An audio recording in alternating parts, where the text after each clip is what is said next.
Your wavelength. So like I said, that's the distance from like peak to peak, or you can start at like 0 and when it comes back to 0 again. So this is just more of an interesting tidbit. 30 hertz sound, so that's coming out of your subwoofers about as really low as they go, is 38 feet long from peak to peak. So with subs, you generally need some room for the frequency sort of go. Actually, I heard an interesting thing today. I was listening to a thing about EQ, and the like sort of average length of a tuba, if you flatten it out, it's about 35 feet, and it's because it takes that long for that's the range it's sitting in, and so it needs all that room to build up that frequency. I don't know how true that is. I heard it today on a YouTube video, but with a guy doing what I'm doing right now. It's an indication of the power of the sound. So like the lower it is, the sort of more power there is in it. It takes a lot more energy to create a low frequency. That's why your subwoofers, I've got our house subwoofers are over there, another one on that side. Those are 18-inch speakers, and then the ones up there are 12-inch. And it's just you need, and then 2 of those speakers are running off of 1 amp.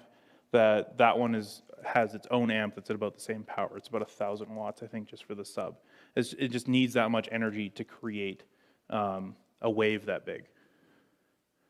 And then this, interesting too, is you get more transmissibility. So high frequencies are very directional. When you get up into that 6K, you need to be able to see the tweeter, because that's where that's coming from.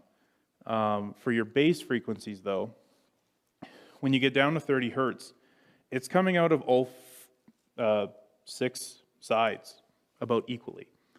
And you can use that to your benefit, too. If you don't have enough bass, if you put one on the floor, you get 6 dB extra, because it's hitting the floor and adding back in. If you put it against a wall and a floor, you get 12 dB, because it's doing the same thing on 2 sides. If you put it in a corner, you get 18 dB boost on the low end. So a lot of like DJs will stick their subs in the corners just to get a little bit more oomph out of them without having to buy tons of more subs. All right, velocity. They all run at the same velocity, so but it is affected by your temperature. So we always say the velocity, like the speed of sound, is 343 meters per second at 20 degrees Celsius and at sea level. That'll change slightly. It's not that important for most of the stuff we deal with. 3 main reasons to keep that in mind is calculating delay settings for speakers. So if this auditorium was 3 times as long, you have these speakers here, for the people at the back to be able to hear, this would be so loud that it would be like way too loud for the people at the front. So to get over that, what you do is you use a set of speakers for a bunch of people, and then when it starts getting too quiet, you can put in a second set of speakers. But we don't want timing problems, because it does take time for sound to travel that distance. So you can work out, based off that distance, knowing the speed, how many milliseconds of delay you need to add to your second set of speakers, so that when the first sound hits the speakers, it then fires and just sort of boosts the volume. So when we had our Centennial out front, we had a set of delay speakers, and I used basically a laser measure and measured the distance from speaker to speaker, and then calculated it was about 68 milliseconds. And I had a separate bus for those speakers, and I added 68 milliseconds of delay so that they added together, and you didn't get this weird sort of choppy sound. Calculating standing waves. This is more of a problem with really small rooms. So remember I said a 30 hertz tone is, 38 feet. If your wall to wall is 38 feet, it now bounces off of itself and starts adding to itself. So you get a standing wave. It'll just sort of be like it'll actually come up because the distance between something is short enough that that wave is actually just bouncing back and forth and adding back to itself. And you create this just sort of, it'll be a hum at that volume until you sort of pull out the energy, and then it'll slowly dissipate. But if you're having issues of like low frequency buildup, that's one of the possible causes. And then if you're mixing outdoors, weather does impact it. It's a pressure wave, so if you have wind, it does blow sound off. And then you also get, if you have a big speaker system or whatever, and you're mixing in the morning, what's colder, the sky or the ground in the morning? In general. Yeah. The sky's warmer, right? Colder? Yeah, doesn't matter. Anyway, I'm trying to remember off the top of my head for this, but basically, if it's warmer, it's going to sort of bend up into the air. Or sorry, if the ground is cooler, it's just going to fall into the ground. So you're going to lose distance. When the ground heats up throughout the day, it's going to sort of lift, and so your sound's going to carry a bit further, but then it's going to sort of take off. So that'll help with knowing that is, how far back do I need to set speakers, and again, set your delay settings and stuff like that. One person that I've followed, his name's Dave Ratt. He's the mixer for the Red Hot Chili Peppers, and he was talking about what he does during a show, and he actually has a graphic EQ sort of set up next to his board that he can quickly go in, and he says as the temperature in the stadium goes up, he'll make EQ adjustments to compensate. And it's like, I'm nowhere near that level of pickiness. So we've covered sort of your basic sort of sine wave stuff, and now when we get into with instruments, you get fundamentals and harmonics. Every sound you hear is a composite of sound waves at different frequencies and amplitudes. Fundamentals are primary frequencies produced by the sound source. So a high E on a piano is 4 kilohertz. So you hit that, it's at 4 kilohertz, but that's not the only frequency here. Like, it's not producing a perfect 4 kilohertz sine wave. It's producing overtones and undertones. That's your harmonics. They're the frequencies you hear as a result of the combining fundamentals. High E also produces frequencies higher than the high E. It'll double, and then it'll also divide in half. So you sort of get them going both ways, and then the amount of energy they have sort of fade out. Yeah, yes. So that comes from the strings vibrating. It's like how the whole piano works. It's hitting the string, and it's sort of tension so that it produces that frequency for the note. But because it's vibrating, the piano's vibrating, you get these harmonics that show up at certain set intervals out from it. That's why tuning a piano is so hard. There's a bunch of extra strings, and it's a whole beast. That's why you have to pay someone to do it. And then you can just do it on your guitar yourself. So your fundamentals are usually the strongest. That's the one you're hitting, and then it's generating these lower tones. It'll use up some of its energy. They're mathematically related to the fundamental. So if we hit a 500 hertz tone, you're going to get harmonics at 1, 1.5, 2, and up until the energy is gone. But then those harmonics will also create harmonics. And you just sort of keep going that way. But the energy just gets smaller and smaller, so you don't hear them as much. But that's when you hear, like, especially with drums, they're talking about the overtone. It's they hit the drum, the head's tuned to something, but then the whole drum vibrates and it's creating your overtones and stuff. So that's how all the musical instruments really work. So when mixing involves modifying the fundamentals and the harmonics.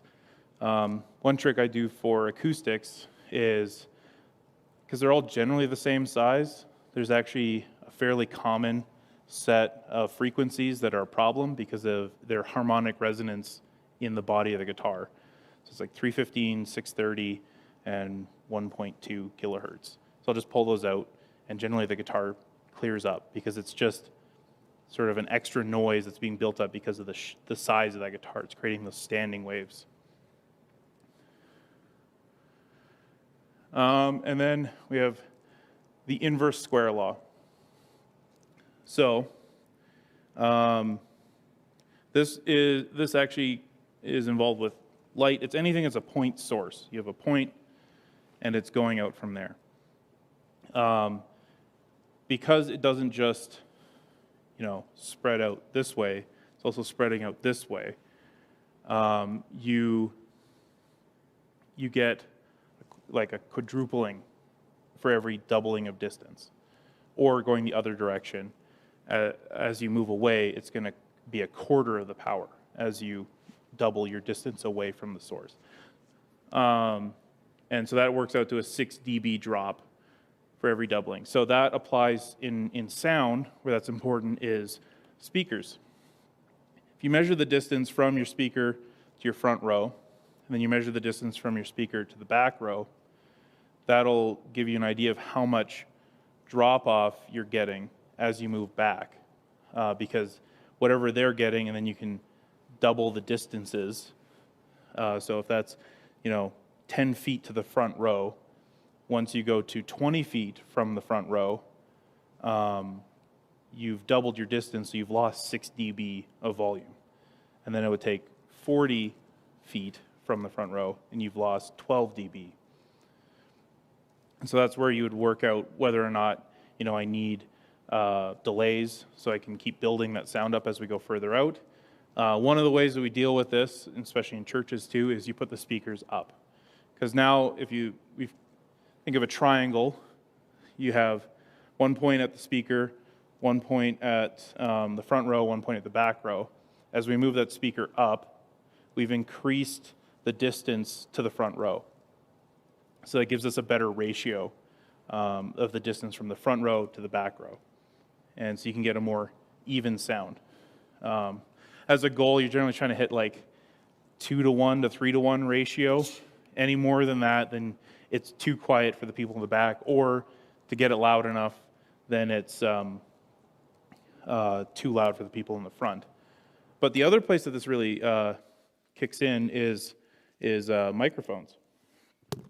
So check, check, check. You can see how it got louder. If I double my distance, which isn't much, it goes down a noticeable amount.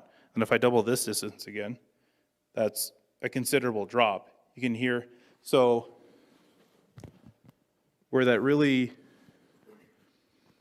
gets important is your vocalists on your worship teams.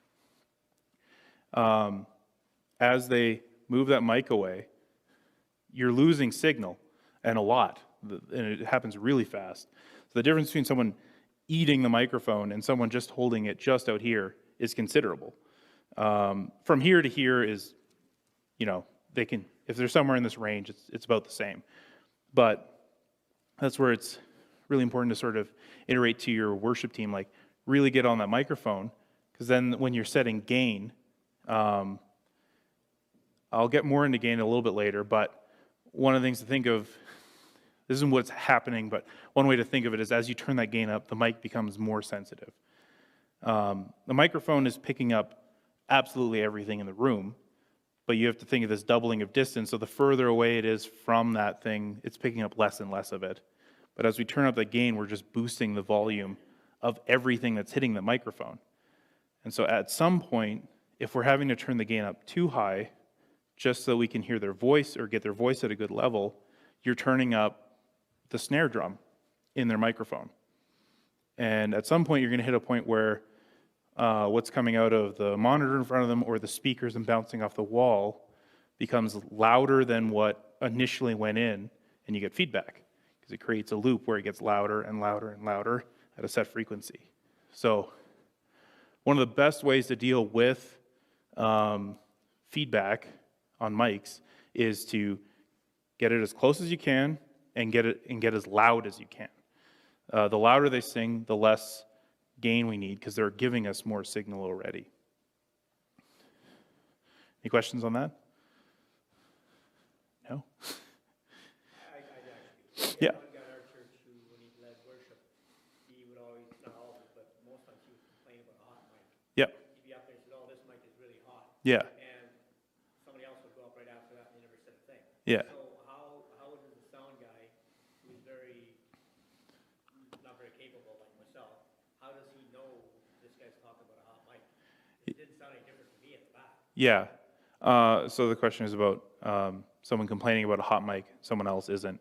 Part of that comes down to some people just really hate hearing themselves out of speakers. That's not the case with it. Yeah, so they get up there and they assume it's going to sound like when they're normally talking, but then they hear themselves bounce off the back wall and they're like, "Oh, this is way too loud," and it's like, well, that's your decision. Another thing that tends to lead from that too is if you guys have ever had someone singing and then they have feedback, what's the first thing they do? Pull the mic away. Your belly button has never been the cause, or your mouth has never been the cause of feedback. Generally it's wedges that makes it harder because you have sound coming back at them, and they're now just pointed it at the thing causing the problem. So yeah, that's where it gets into.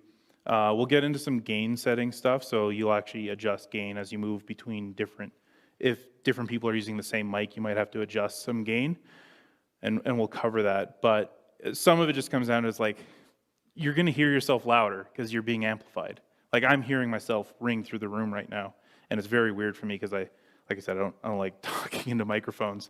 I like running them. That's a problem with a lot of people. They hear themselves. Yeah. Yeah, it's like, oh, it's way too loud. It's like, well, no, and especially in this case, I'm not hearing a lot of the high end because, again, the tweeters aren't pointed at me. I'm hearing more mids come out of the boxes, but I'm hearing stuff bounce off the walls. But yeah, it's louder than if I wasn't using the microphone. And it takes a little bit of getting used to. And someone like that, it might just be a conversation. It's like, you got to trust me that it's not too loud. And the best thing for you to do is talk as loud as you can, as close to the mic as you can, and we'll make adjustments for that.